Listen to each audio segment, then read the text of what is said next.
really want to deal with the Erev because it's a very hot topic. And several years ago, Rav Padve, Rebbe Ephraim Padve, the Shlita, had asked me to lend support to his objection to making an Erev in Stamford Hill, which I did right away, because I knew that that's the view, or from the Alter Rebbe, etc. And now there is an Erev here, and people are asking, is it ausgehalten according to the Alter Rebbe or not? So I want to address this carefully. Let's give it some time.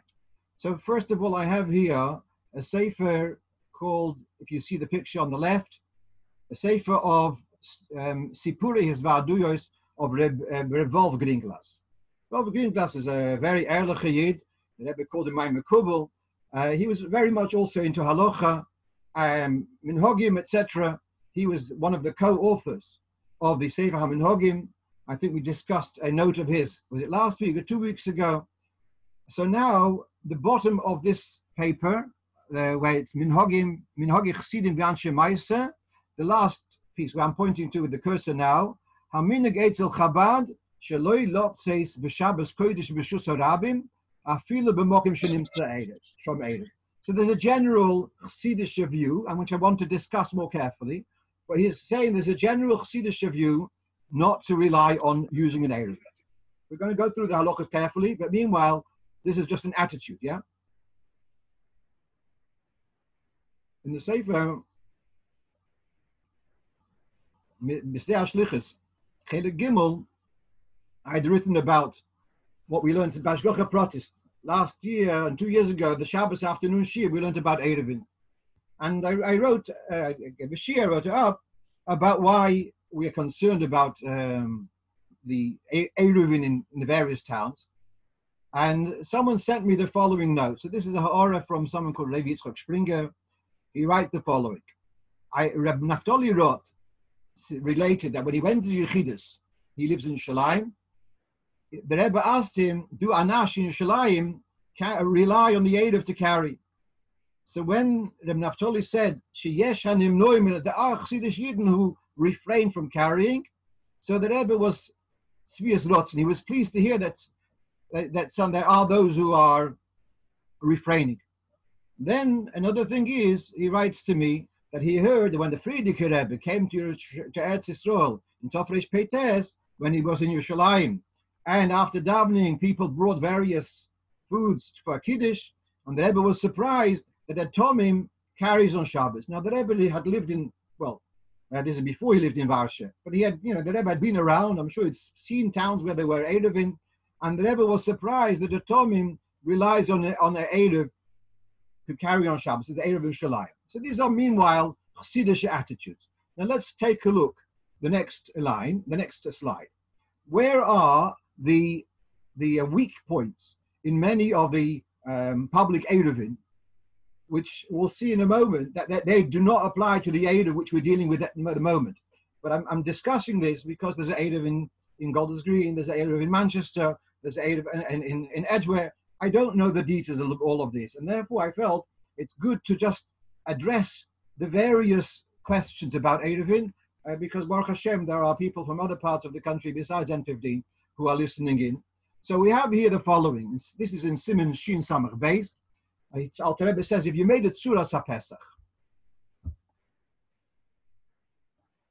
Tzuras HaPesach means that you have a doorway, and there's details how it has to be. So if you have a Tzuras HaPesach, and the gap is more than 10 amas, that's okay, because She'en Kan Porat Kal, a Tzuras HaPesach means that it's, I'll come back again, it's as if it's closed up. That's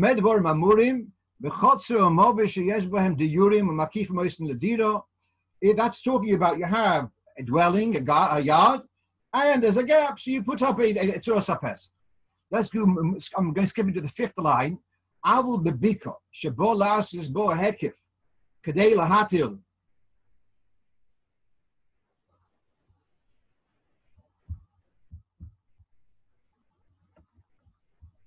Avul bebika, shebo lasis bo hekif, kadei lahatil etaltel letoichoi, eine moyel medivri soifrim.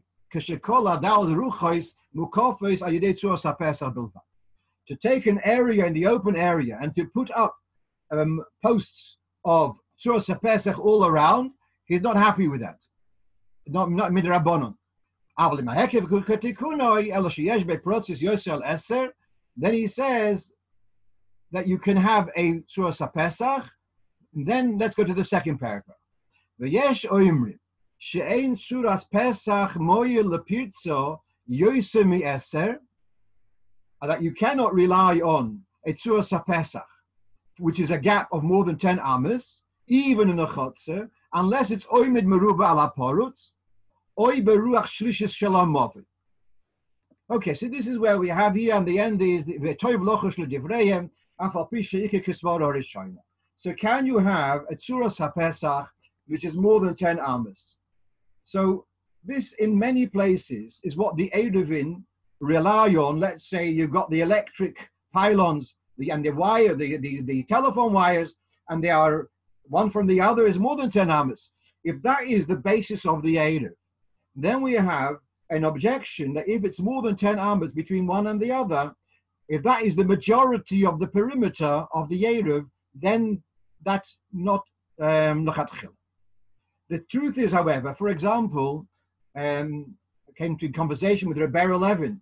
The Eruv in Crown Heights, for example, doesn't have this problem for the simple reason that in the type of dwellings which are there, as in my part of the world, you got terraced houses.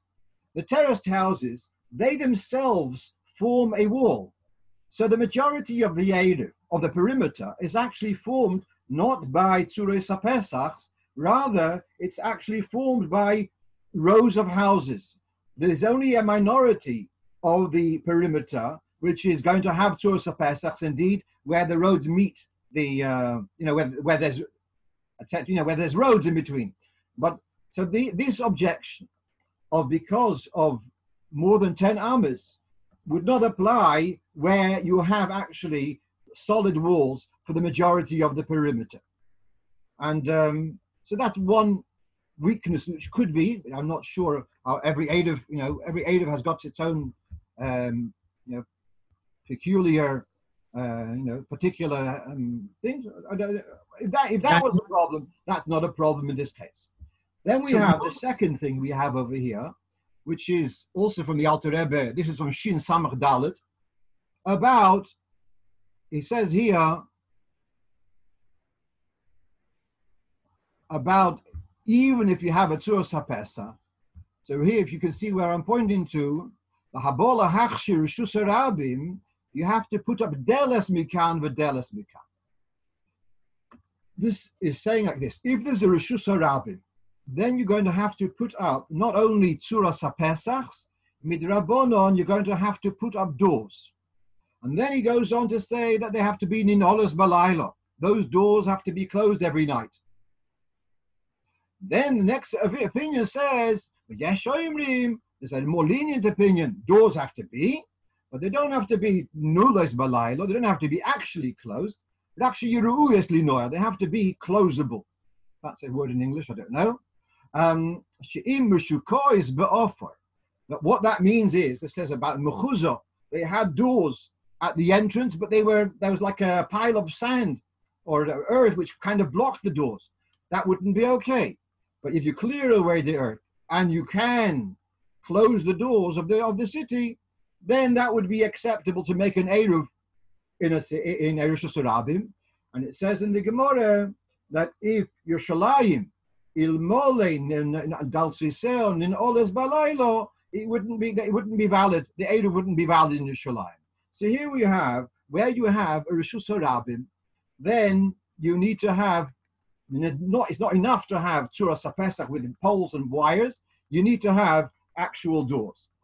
That would mean the whole perimeter of the Eruv, wherever there are, where it's meeting the rest of the city, you'd have to have poles you'd have to have doors, which is very, very difficult to implement. The next line just a second. Sheyesh oimrim she'achshav ein lanu reshus harabim gemura. So what's the big deal? Nowadays we don't have a reshus harabim. The answer to this is that this whole business ein lanu reshus harabim is talking about kleine shtettelach. And the size of Hackney. Hackney used to be a separate city. Hackney has, I don't know, 40 years ago, I saw Hackney had 300,000 people. If every shtetl, you're talking about Prague or Chais, whichever it may be, all of these places had a few 100,000. They didn't have millions of people. Nowadays, our cities are much, much bigger, and you don't necessarily have Shishim Ribui walking through Stamford Hill, but you do have, you have the Lashon in the Shulchan Aruch in many places is Ir sheyesh bo shishim ribui. Therefore, there is here an objection that to say that Reshus Harabim, there is a Reshus Harabim deraisa nowadays in these big cities, and therefore you would need to have the losses. Now, I want to say that again, I'm going to come now why that does not apply in our case. So let's go to the next slide, and we'll see a map of the Eruv, which has been set up here in N15. Right, so what's so beautiful about this setup is that if you can see, you've got here, those who know Stamford Hill, or you don't, but I'm sorry about that, it's jumping around. The north of the map, where you see there Crowland Road, that has got it's solid houses all the way from Markfield Park until the high road. So that's like a solid wall. Then on the east, you've got the River Lee, and the River Lee has got a drop of more than 10 tefachim. So therefore you have on the east side, you have a solid wall. You come now to the south. At the south side, if you can see where it says Springfield Park, there is, from the park till Clapton Common, there is a straight wall because the park has been fenced off. So what that means is the east side of N15 has got sholosh mechitzas. And as such, it's not a Reshus Harabim min haTorah. If it weren't for that, I would argue that when there's too much traffic at Stamford Hill, I'll see on my road, I'll see traffic. So it's foolish. So that's not going to help me. I mean, it's going to be foolish Reshus Harabim. But now there's mukaf sholosh mechitzas. That takes away the din of Reshus Harabim. It's mukaf shalosh mechitzas. The min haTorah, it's a Reshus HaYochid. Yeah, there are pitchivkis, there are little questions on perhaps midrabanan, so not adequate, and that's why you look at the bottom where Springfield Park goes to the Lee. They've taken out that last piece out of the Eruv, and also the other places, the last part just before the river, but that's for considerations in midrabanan. But min haTorah, we have here an area which is really, really beautiful. It is mukaf sholosh mechitzas, and therefore it doesn't have the din of Reshus Harabim. Therefore, you don't need lossos, and certainly the other one about Tzuras HaPesachs, or more than 10 amas, all of that doesn't apply. Okay, because it's not. Why does it not apply to Tzuras HaPesach more than 10 amas? Because the roiv is takemukif b'mechitzas. Then once look, can you see I added a red line? Can you see halfway down, or halfway across? Sorry, there's a red line. So now, once the Eruv has come here successfully, until here is as if it's a Reshus HaYochid, then we've got here Craven Park Road, or whatever these roads, they are all continuations of the Reshus HaYochid. So let's say the wall has come till here, the Reshus HaYochid has come till here, and then it continues. It continues till the end of the road. It's all mukaf mechitzas, sholosh mechitzas. So all of this area to the left of the map, on the west side of N15, North N15, all of that is mukaf sholosh mechitzas, and therefore the Eruv can be extended all over that area. It could not have been extended on the roads here, if you don't see on the map, Ravensdale and Egerton Road. Those roads do not kind of connect into the first mukaf sholosh mechitzas part. They don't connect into the first Reshus HaYochid area, and therefore they weren't able to extend the Eruv beyond those lines to those roads. So that's basically the explanation of how this Eruv works, and the Eibushat has geholfen. This part of the world is Mukav Shalosh Mechitzis, and it can be developed to have, therefore, to have Eruv. Of course, it needs to have Tzuras HaPesach at the end, where each of these roads are going to meet the main road or meet other roads. Wherever the Eruv cuts off, of course, you're going to have poles and wires, and that would make it kosher. Okay, that's so really I meant. Yeah, go on. What's the difference between Ravensdale and Castlewood? The difference, let me see, because Castlewood, the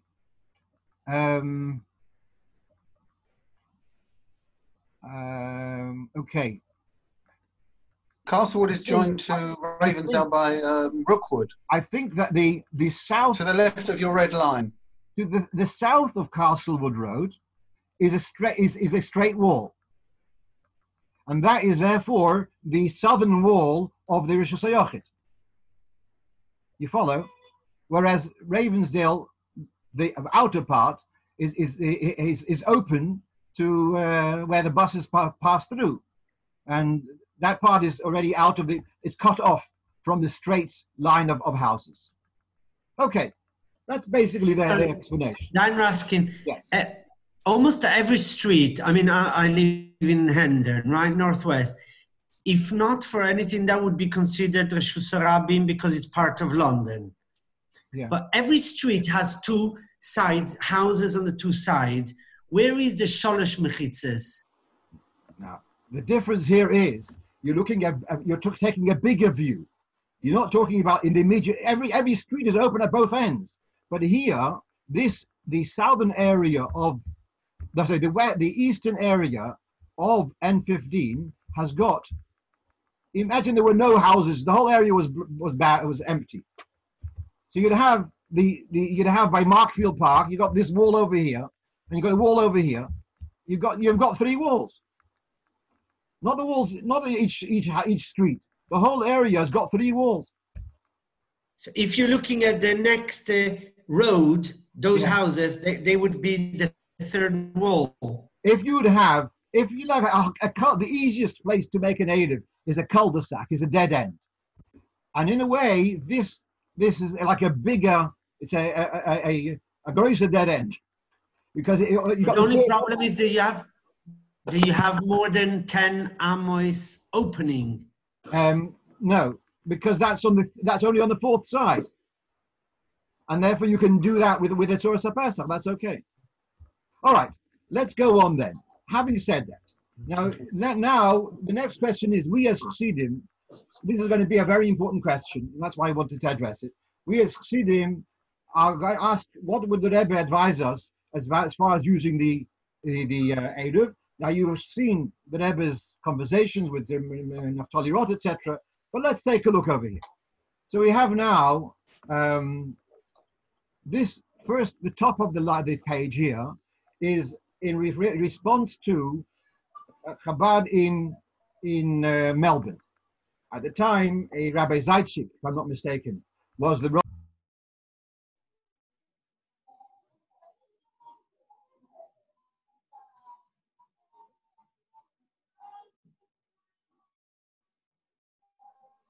We lost the screen.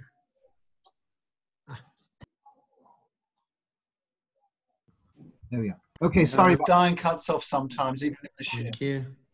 Now, okay, so here we have, this is the Rebbe's answer to Anash in Melbourne, where the Rov of Mizrahi Shul, I think it was Rabbi Zaitchik at the time, he came to Melbourne and he built an Eruv.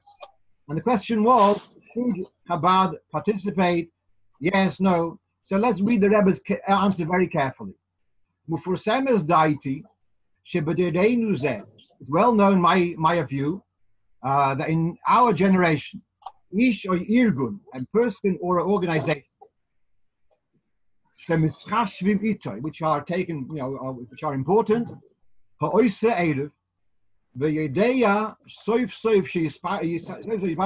they know that this Eruv is going to become public knowledge. Amazing words. Hareze takola ayuma. it's to publicize an Erev is actually causing a very big obstacle. Ki efshar shelo yera Shabbos Kodesh echad v'Erev posel. It's inevitable that there's going to be once an Erev going to be posel. V'al piteva raglu pa'omim achodim b'hoitzoas b'Shabbos Kodesh. When people will get used to carrying on Shabbos, lo toyil kol achroze v'hoidoah she'ha'eruv nifsal. It's not going to help announcements because the people are so used. And tell them also is going to be that people won't be receptive. Sheyafsiku lohoitzi.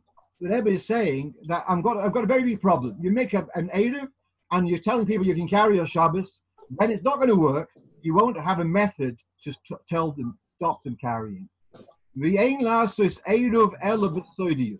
Therefore, says the Rebbe, if you make an Erev, it should be discreet. It should not be a whole big fanfare and celebration. It's going to be to save people of B'chil Shabbos, which is a mila, but that should be done in a discreet way. Let me mute, because there's someone who didn't mute all. Then, okay. I'm again right. Okay. Then we have in the note, this is printed. There's someone who's got their phone unmuted. Please mute your phone. That's me. Hello?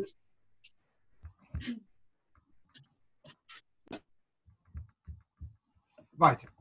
Then this is printed in Shulchan Menachem, Volume 2. And in the footnote, he writes here that various Rabbanei Chabad had asked the Rebbe about being involved in town Eruvin, and the Rebbe had said better to avoid it, and the Rebbe gives various reasons.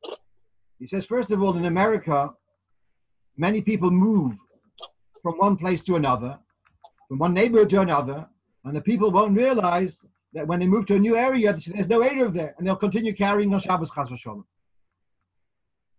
And you've got different areas. People don't necessarily realize which area is within the Erev, which is not within the Erev, and they'll continue carrying beyond the Erev. Then the Rebbe says a third point, that when you make an Erev, you'll take a point that should be good mashkichim, that it should be good, a reliable hashgacha. But after time, things can change, and the people who are in charge of the Erev may not be so reliable. So these are the Rebbe's imukim. What we're seeing here is that the Rebbe is certainly not so keen on publicizing an Erev. So the next question is, all right, we didn't make it. The Erev is there already, yeah? So what should be our attitude? So my question is to you, the Rebbe says, don't publicize the Erev. So then, if I would carry in the Erev, so I would be publicizing the Erev. So basically what we've seen here is, as Chassidish Yidden, Chassidim of the Rebbe, we should refrain from using the Erev. I'm not chas v'sholem saying there's anything possible, and I'm telling you, the Erev per se, as the Chefza, is a good Erev. I don't know whether there's better Erev in elsewhere, but it's a good Erev. But there's the bigger picture. The bigger picture is, they call it chinuch, or call it other repercussions of the Erev, and we see here that Rebbe is hesitant about this. And therefore, on a regular, daily, on Shabbos, midday Shabbos, Shabbat, the Chassidish won't carry in the Erev. No, what will happen? There'll be a Shas Chag. Okay, so you've got what to rely on, you've got what to fall back. It's a kosher Erev. Then another question which comes to mind, what about asking someone else to carry something for you within the Erev? So again, if it be a shayla whether the Erev is kosher, let's say it didn't have glossos, so if it's treif for you, it's treif for him, you can't ask someone else. But if Batsim, you're saying it's a kosher Erev. Now, you don't want to, you want to be, if the Rebbe is concerned of chinuch, of people should know that that sometimes they're not allowed to carry stamazoi. So the fact that the Lubavitcher Chassidim don't carry in the Erev, that's kind of serving a purpose. It's serving a purpose that carrying is nicht as a pasha. There's a shiloh of carrying. We happen to have an Erev. So it serves to promote that message. The fact that we as Chassidim will not rely on the Erev will promote the message that carrying needs to, and you have to ask a question when how to carry. Occasionally, whatever, okay, there's something that you can rely on. Also, it would not be hypocritical to ask someone who's using the Erev. It won't be hypocritical to ask them to carry something for you, because you're not saying Chas v'Shalom the Erev is apostle. All you're saying is that because of the broader picture of chinuch, etc., that's why you are refraining from using the Erev. And so I think that serves its purpose, and that would be okay. That's basically what I wanted to share about the Erev. If there's any questions, I'm ready to take them. Diane Raaskin, how do you explain the attitude prevalent in Eretz Yisrael and other places of Anash, where it's one big party of carrying on Shabbos? Okay. Have things changed? No, nothing has changed. In fact, you know that when the Israelis come to Chutz La'aretz, they have the foggiest about the issue of carrying. It's totally new to them. I mean, that just proves the Rebbe's point, that there's a patent lack of awareness of the Islam of Hitzor. And had there been areas where they're not allowed to carry, perhaps, which would affect them, perhaps they would be more aware of the issue of carrying. Okay. Why does Dan Raskin? I remember once there were very, very frum, I think even Lubavitcher, but definitely very frum from Eretz Yisrael, came to Stamford Hill for a bar mitzvah, and they were carrying, and they thought, basically they were carrying, thinking that's what we do in Eretz Yisrael. They got so used to carrying Eretz Yisrael, they thought, yeah. All right. Why does Rabbim not apply over here? Because it's Mukaf Shalosh Mechitzas. Once it's Mukaf Shalosh Mechitzas, Nemt to set up the B'dim for Rosh Hashanah. And the area's got 3 walls. It's Rosh Hashanah min HaTorah. Rabbanon, it's Porut, whatever. Those are all considerations of Rabbanon. It's down from Rosh Hashanah, and therefore the Erev is accepted. Okay. So despite the overflow of traffic. That doesn't matter, because it would still have to be. If it's Mukav Shalosh Mechitzas, then it would still remain Rishus HaYochid min HaTorah as they come to us. Okay. Yeah. All right.